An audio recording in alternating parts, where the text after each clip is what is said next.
Puff, kalian tuh pasti sedih banget kalau dengar cerita kayak gini. Ini tuh mengingatkan kita sama veteran-veteran masa perang yang berjuang sampai titik darah penghabisan, tapi kontribusi mereka terlupakan hingga akhir hayatnya. Halo Pips, selamat datang di YouTube channel gue. Salam kenal buat kalian yang baru aja mampir.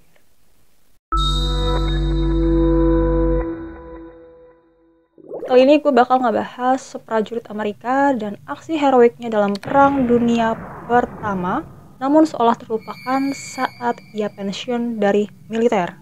Nah, kali ini kita bakal bahas prajurit Amerika yang keturunan atau mix gitu ya. Jadi nggak purely darahnya darah Amerika, tapi dia memang mix dari negara lain juga.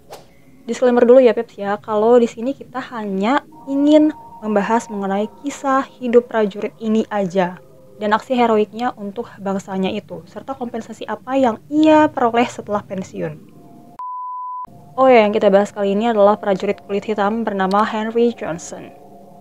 Langsung aja kita bahas kisah hidupnya yang pilu saat pensiun pasca ikut perang dalam Perang Dunia Pertama.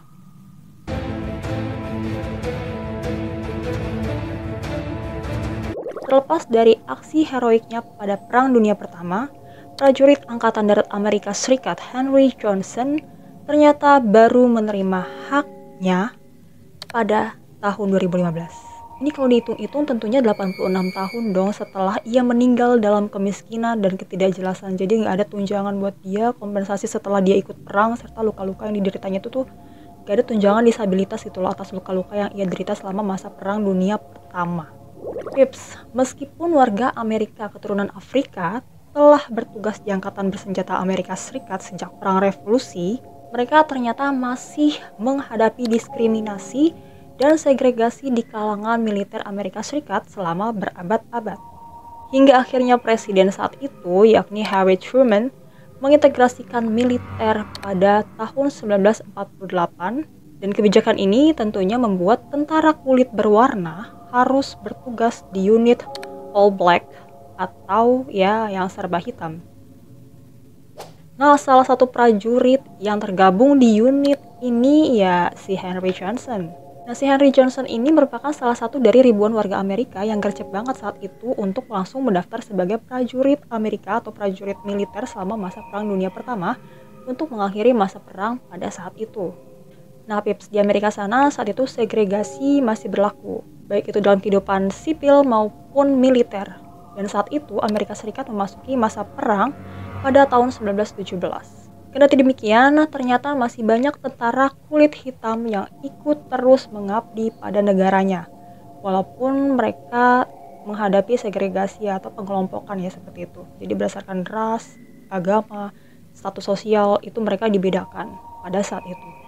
Nah, para prajurit kulit hitam ini meyakini bahwa membuktikan diri di medan perang Eropa akan menunjukkan bahwa mereka juga berhak untuk mendapatkan hak yang sama di negara asal mereka, Amerika.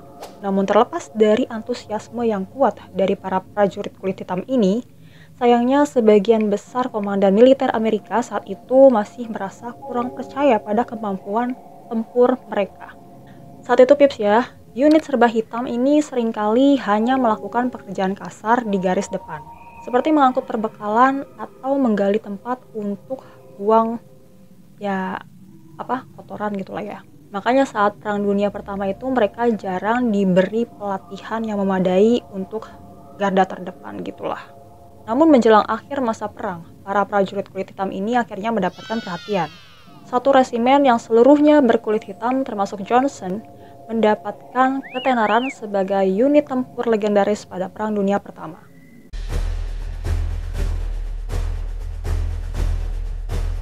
Seperti banyak resimen kulit hitam lainnya selama masa Perang Dunia Pertama, resimen infanteri ke-369 atau disebutnya sebagai Harlem Hellfighter ini pada awalnya terjebak dengan tugas-tugas kasar ya. Tadi gue bilang mereka ngurusin perbekalan, mereka ngurusin kayak menggali-gali lubang seperti itu untuk membuang ya semacam kayak kotoran gitulah ya. Pada awalnya mereka kan memang ditugaskan seperti itu karena mereka tuh tidak mendapatkan pelatihan yang memadai untuk jadi pasukan di garda terdepan pada Perang Dunia Pertama. Namun ketika Amerika memasuki masa perang, Prancis sebagai sekutunya si Amerika ini ngadu lah ya kalau mereka itu sudah sangat kekurangan pasukan. Jadi Prancis saat itu merasa kekurangan pasukan dan mereka harus bertempur melawan Jerman. Gitu, itu di Perang Dunia Pertama ya. Nah, akhirnya mengetahui fakta bahwa Prancis kekurangan pasukan, sebagai sekutu tentunya Amerika mengirimkan pasukannya lah ya. Akhirnya Angkatan Darat Amerika Serikat ini meminjamkan resimen infanteri ke-369 yang diisi oleh prajurit kulit hitam kepada Prancis. Nah, si Prancis ini karena merasa lelah menghadapi pertempuran brutal selama bertahun-tahun dan kekurangan pasukan tentunya, ya mereka terima-terima aja dong. Mereka juga gak punya pikiran kayak Amerika lah ya. Mereka mikirnya tuh tentara yang dikirimin oleh Amerika itu adalah tentara yang memang super power gitu kan, yang punya kekuatan ataupun pelatihan, yang telah mendapatkan pelatihan yang memadai gitu. Ternyata tuh nggak kayak gitu. Jadi apa yang mereka bayangkan itu tidak sesuai dengan apa yang dibayangkan oleh Amerika gitu. Jadi mereka pikir, wah ini kayaknya pasukannya pasukan yang garda terdepan gitu. Nah, Angkatan Darat Prancis dengan penuh semangat saat itu menyambutlah si pasukan baru ini, infanteri 369 inilah, si pasukan Hellfighter. Mereka menyambutlah dengan penuh semangat karena wah kita dapat amunisi lagi, kita dapat pasukan baru lagi nih gitu. Kita dapat pasukan lah, ibaratnya tambahan pasukan. Pasukan Amerika ini, si infanteri 369 yang dimasukin oleh Amerika ke Prancis ini dikenalkan namanya sebagai Harlem Hellfighter. Tadi gue bilang kan. Nah, kenapa mereka dikenal sebagai Harlem Hellfighter? Karena begitu banyak tentara yang bergabung dalam unit ini itu berasal dari Harlem di Manhattan. Ya, meskipun kurang mendapatkan pelatihan, pasukan tersebut tetap aja dilengkapi dengan senjata dong, dan juga topi prajurit ala Prancis gitulah. Jadi mereka tetap dapat amunisi, senjata segala macam untuk membekali diri mereka melawan pasukan Jerman saat itu. Nah, mereka juga langsung dikirim ke garis terdepan di dekat hutan Argonne. Dari Argonne atau Argonne gitu ya. Si prajurit Henry Johnson sebagai salah satu prajurit dari si Harlem Hellfighter ini yang dikirim ke uji coba ini, saat itu memang berusia 26 tahun. Dia masih berusia muda lah saat itu, 26 tahun. Dan sebelum terjun sebagai prajurit itu, ia memang pernah bekerja sebagai porter. Jadi pekerjaannya itu emang ya gak jauh-jauh, jadi ngurusin perbekalan, ngurusin kayak ngangkut-ngangkut gitu loh di perusahaan kereta api di sana. Jadi ia tuh sempat bekerja sebagai porter kereta api sebelum mendaftar di Angkatan Darat Amerika. Johnson yang tinggal di Albany, Amerika itu bukan merupakan orang yang benar-benar lahir di Harlem. Jadi dia salah satu anggota di unit itu yang bukan berasal dari Harlem. Nah, ia secara pribadi juga menganggap bahwa ngirimin kita ke Prancis buat jadi pasukan pelapis mereka yang mereka kekurangan pasukan gitu ya. Yang bener aja, ya kita aja jarang latihan. Lah dikasih latihan apaan? Orang kita latihan perbekalan doang sama kita suruh gali-gali. Bukan latihan dor-dor gitu, bukan. Terus kita disuruh jadi pelapis gitu. Jadi tambahan pasukan tentara Prancis. Gimana ceritanya ya? Dia tuh mikir kalau ide gila banget ini ngirim kita tentara yang tidak terlatih ini ke medan perang gitu loh, kalau kata dia gitu. Namun dengan modal nekat dan keberanian karena unitnya telah ditunjuk, maka Johnson pun menjawab tantangan itu. Ia saat itu sangat ingin membuktikan bahwa dirinya siap meskipun kurang latihan. Ia bahkan mengatakan kepada atasannya bahwa dirinya akan menangani tugas itu. Dan berangkatlah si Harlem Hellfighter ini ke medan perang membantu pasukan Prancis. Hingga suatu hari si Johnson dan seorang prajurit lainnya, prajurit Hellfighter ini, yakni namanya Needham Robert, sedang bertugas jaga pada suatu malam di tahun 1918. Nah, saat itu mereka tiba-tiba mendengarkan suara yang mengagetkan dalam kegelapan.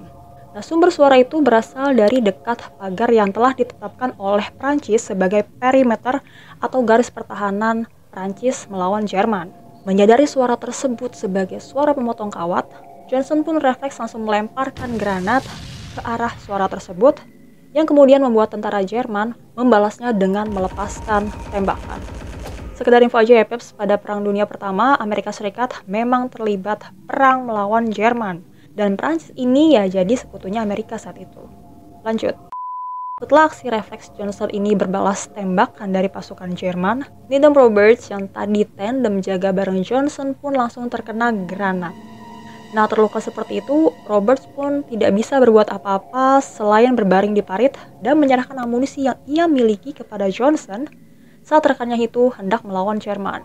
Selanjutnya, saat pasukan Amerika ini kehabisan pasukan granat, Johnson pun menggunakan segala senjata yang ia pegang untuk menghajar pasukan Jerman saat itu.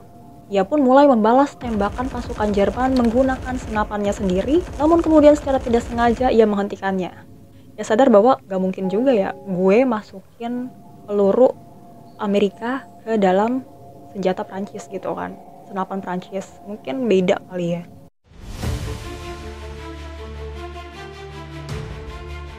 Nah, si Henry Johnson yang telah kehabisan amunisi ternyata menolak dong untuk menyerah kepada pasukan Jerman. Padahal saat itu ya ia sama si Roberts udah dikepung sama pasukan Jerman yang saat itu jauh lebih unggul. Johnson yang kurang terlatih pun mulai memukuli prajurit Jerman yang berhadapan dengannya menggunakan gagang senapannya hingga senjata itu pecah dong.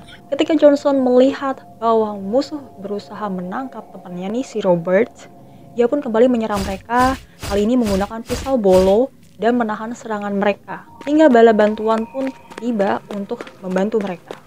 Cukup lama ya si Johnson dan Roberts ini menahan pasukan Jerman. Ya kira-kira 1 jam my peeps ya. Selama 1 jam itu pun mereka tidak pernah meninggalkan posnya sedikit pun dan berhasil mencegah Jerman menerobos garis pertahanan Prancis. Wih. Gile, wow. Ini mantap banget ya si Johnson ini. Meskipun amatiran, tapi ternyata jago juga dia.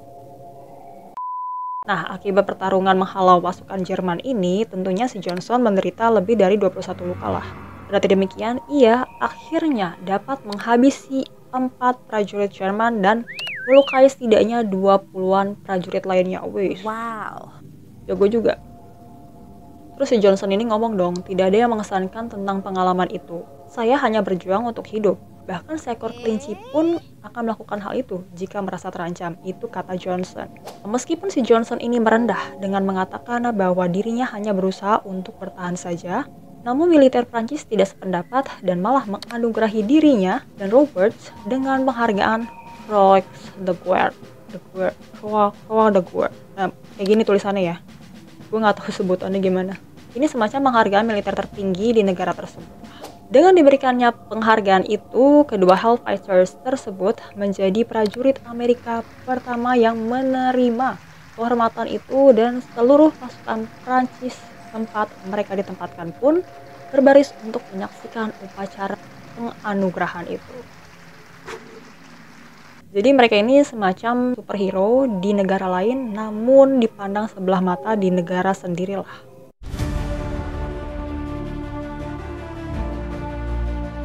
Tips, meskipun si Johnson ini dielulukan di Prancis karena telah melakukan aksi heroik menahan pasukan Jerman agar tidak menerobos pertahanan Prancis, hal ini berbanding terbalik saat ia kembali ke kampung halamannya. Saat mudik ke Amerika karena diberhentikan antara menderita luka-luka pasca perang, keberanian Henry Johnson pun tidak diakui secara resmi oleh pemerintah Amerika saat itu. Meskipun dijuluki oleh mantan Presiden Amerika Serikat Theodore Roosevelt sebagai salah satu dari 5 orang Amerika paling berani yang bertugas di seluruh perang, dan fotonya terpampang di seluruh perangko bahkan poster Angkatan Darat Amerika Serikat itu, Johnson belum menerima kompensasi bantuan atau tunjangan apapun. Bahkan ia tidak menerima tunjangan disabilitas, sesuatu yang sangat ia butuhkan karena banyaknya luka yang ia derita saat ikut berperang. Dan ketika dirinya dan anggota Harlem Hellfighters lainnya pulang ke New York pada 1919, mereka terpaksa berbaris dalam parade kemenangan mereka sendiri di Fifth Avenue di Manhattan, New York. Karena mereka sendiri tidak diizinkan untuk bergabung dalam parade kemenangan resmi bersama tentara kulit putih. Jadi mereka memang kayak tersisih gitu loh. Mereka hanya merayakan kemenangan bersama dengan unit mereka aja yang istilahnya tentara kulit berwarna gitu. Kendati masih mendapatkan tindakan diskriminatif meskipun telah jelas-jelas berjasa, ribuan warga Amerika saat itu berdesak-desakan di jalanan Amerika untuk menyemangati kembalinya pasukan yang sempat ditugaskan membantu Prancis itu. Khususnya Henry Johnson yang kini dikenal sebagai Maut Hitam karena keahliannya dalam pertempuran. Saat itu Johnson memimpin prosesi parade kemenangan khusus Harlem Hellfighter menggunakan mobil beratap terbuka. Sekembalinya ke Amerika, Johnson pun kembali ke pekerjaannya di bidang kereta api setelah diberhentikan dari militer. Namun tentu saja ia merasa kesulitan bekerja seperti dulu karena luka perang yang ia derita saat itu.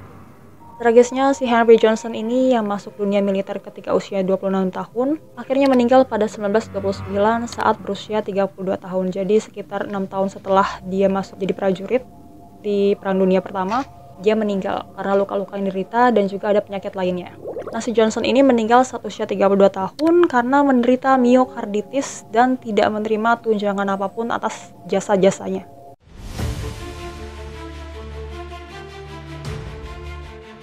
Setelah wafat karena sakit dan terlupakan, Henry Johnson akhirnya dimakamkan di pemakaman nasional Arlington dalam sebuah upacara dengan adanya penghormatan penuh secara militer. Ini tentu saja merupakan kejutan yang menyenangkan bagi keturunannya, karena akhirnya Johnson ini mendapatkan penghargaan meskipun itu diberikan saat ia telah tutup usia. Nah, si putra Henry Johnson yakni Herman, ini bukan Herman tetangga lo ya, atau Herman mantan lo, ini Herman Johnson gitu, anaknya si Henry Johnson, beda. Nah, si Herman ini juga mengikuti jejak sang ayah, yakni menjadi seorang tentara Amerika yang pemberani dan pernah ditugaskan untuk bertempur sebagai penerbang selama Perang Dunia Pertama. Dia juga diketahui telah memimpin upaya agar aksi heroik sang ayah selama masa perang mendapatkan pengakuan resmi dari Amerika. Namun mirisnya, si Herman ini tidak menyadari bahwa sang ayah telah meninggal dan dimakamkan di Arlington hingga tahun 2002. Karena saat itu ia masih bertugas di militer jauh dari ayahnya. Si Herman Johnson ini mengatakan bahwa mengetahui ayah saya dimakamkan di tempat kehormatan nasional ini dapat digambarkan hanya dalam satu kata, yakni bahagia. Itu kata Herman Johnson. Karena aksi heroiknya selama Perang Dunia Pertama, Henry Johnson secara anumerta dianugerahi Medal of Honor oleh Presiden Barack Obama. Ya, ini berarti 86 tahun dong setelah kematian si Henry Johnson. Medal of Honor-nya itu dikasih. Lama banget, tips. Ya, semoga para veteran perang ini dimanapun mereka pernah bertugas maupun dari negara manapun mereka berasal, semoga diberikan kekuatan dan diperhatikan oleh pemerintah negara masing-masing hingga akhir hayatnya gitu, dan ketika dimakamkan pun dimakamkan yang layak. Oke, gitu aja Bips cerita gue untuk hari ini tentang Henry Johnson, prajurit kulit hitam Amerika yang memang sempat terlupakan namun pada akhirnya ia mendapatkan penghormatan oleh Amerika gitu, dan dimakamkan di, kalau kata kita di sini kayak pemakaman pahlawan gitu kali ya, taman makam pahlawan lah di sana. Itu aja yang bisa gue sampaikan untuk episode kali ini. Terima kasih buat kalian yang menyaksikan. Jangan lupa untuk subscribe dan juga like-nya supaya channel ini makin berkembang dan gue makin semangat untuk upload video baru. Terima kasih buat kalian yang sudah menyaksikan. Sampai jumpa. Selamat malam Pips.